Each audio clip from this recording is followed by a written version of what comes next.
Assalamu alaikum, peace and the mercy and blessings of God be with all of you. I'm your brother in faith, Shabir Ali.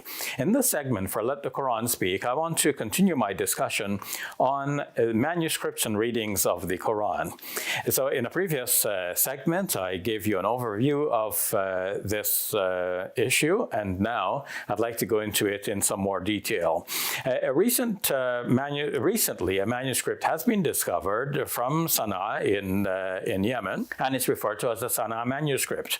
That manuscript has two layers of Quranic writing.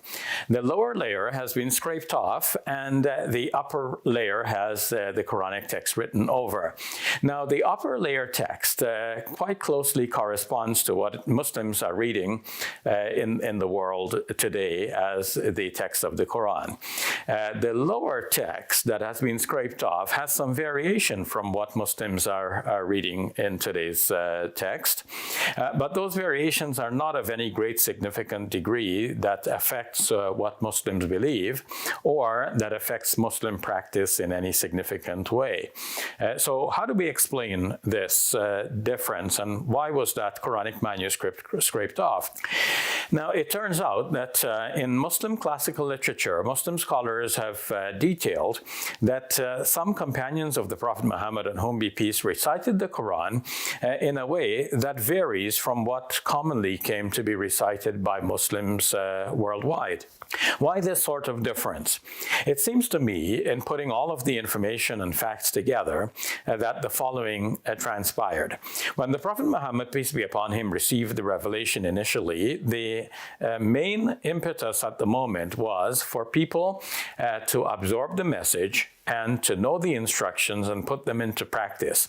It did not matter at that stage so much that the exact words of the Quran had to be relayed from one person to another. So one person could tell his neighbor, you know what, I was with the Prophet Muhammad, peace be upon him, today, and a new piece of revelation came down, and basically it says that we are to do A, or do B, or do C, or these are the instructions.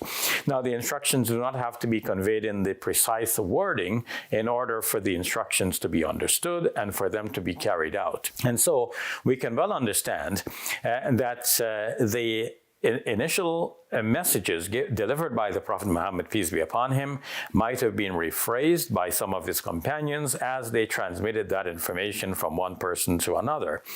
Now, eventually, scholars would become interested in knowing the precise wording, especially after the Prophet Muhammad, peace be upon him, had passed away. And therefore, we can see that attempts were being made to compile the Quran with the exact wording, especially in writing. So Umar bin al-Khattab suggested to the first caliph of Islam, Abu Bakr, that he should commission a writing to be done. And so one of the close companions of the Prophet, peace be upon him, Zayd bin Thabit, who himself had memorized the entire Quran, was now given instructions to go around to all of the companions of the Prophet, peace be upon him, who had written pieces of the revelation on a wide variety of materials, to collect all of those pieces, to transcribe them onto sheets so that we could have a complete copy.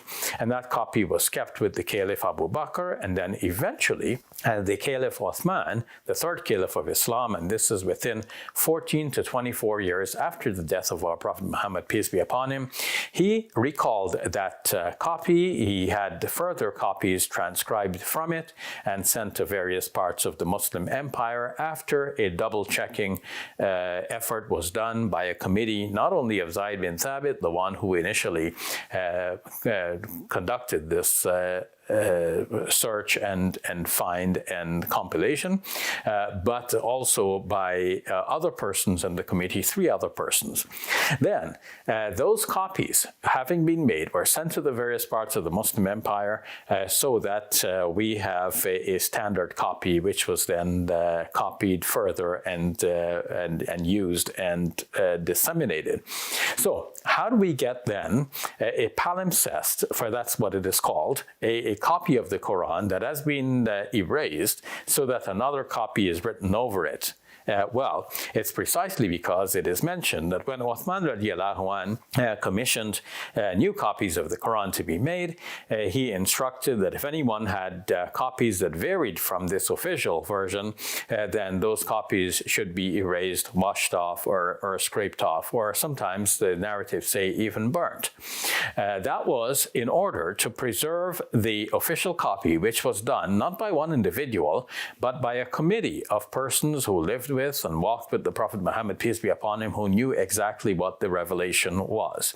However, nowadays, when non-Muslims hear that, oh, you guys destroyed some copies of the Quran, now they're curious. Academic scholars, on the one hand, are quite curious for their own reasons. They want to know the nitty-gritty, down to the very letter. How was every word pronounced? What are the implications of those words? Did it mean something different? They want to trace the history and origins of things. Did the Prophet Muhammad, peace be upon him, teach a different religion?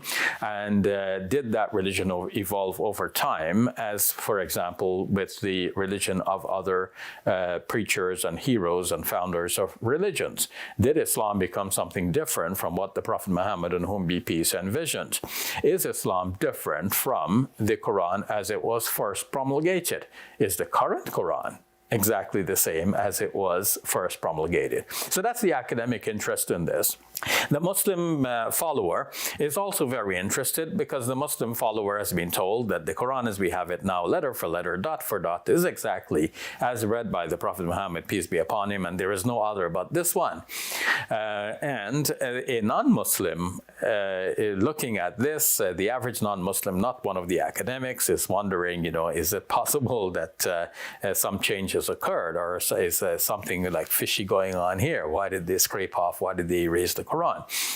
So the simple explanation for all of this is bringing me right back to where we began, by saying that in the initial phase, the Prophet Muhammad, peace be upon him, did not insist that his companions should each and every one just repeat exactly the words of the Quran as he delivered it to them. He knew that there is a wide variety of persons around him. Some are more scholarly inclined. Those will try to get the precise wording right and memorize it precisely from the mouth of the Prophet Muhammad, peace be upon him. Some will write it down. Those who are literate, they were able to write. And others will just get it by word of mouth. Some will hear it roughly, but they will know the instruction, and that's enough for them to carry out the instruction without necessarily knowing the precise wording.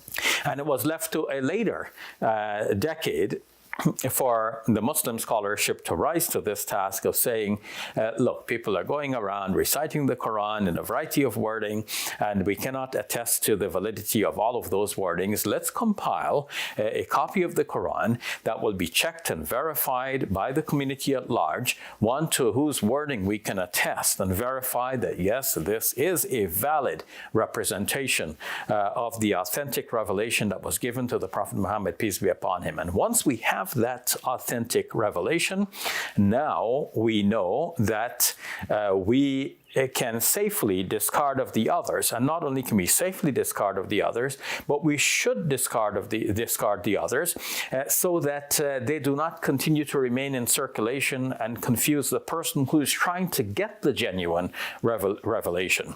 So once that copy, which is known to be a genuine revelation, has been prepared, it was necessary then to erase the others. Nowadays, of course, if something like this happens, we would keep the old copies in museums, and we are trying to recover those old copies and study them. But that was not the impetus at the time. People did not go around thinking, okay, let's have a museum of artifacts of old copies of the Quran. Their main concern at the time was to make sure that they have a genuine and authentic copy of the Quran that was verified by the companions of the Prophet Muhammad, peace be upon him, that they could copy and circulate to all corners of the globe.